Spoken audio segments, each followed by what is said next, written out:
So guys, যারা ভাবছো হিসেব মতো দুবাইতে আসার সিজন টাইম হচ্ছে নভেম্বর থেকে মার্চ, কিন্তু তার আগে লোকে আসে না নাকি ভীষণ গরম, হিট স্ট্রোকের জন্য।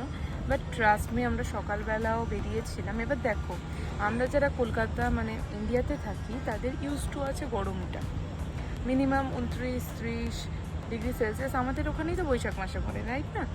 তো সেই কারণে আমার কিন্তু খুব একটা অসুবিধা হয়নি। তোমার হ্যাঁ, 12টা সাড়ে 12টা নাগাদ সত্যিই গরমটা বেশি ছিল। মানে ওই যে বললাম, আমাদের ইন্ডিয়াতে 30-32 যেরকম মানে বৈশাখ মাসে হয়, ঠিক সেরকম, মানে অতিরিক্ত আমার চামড়া পুড়িয়ে যাচ্ছে ওরকম কিছু না।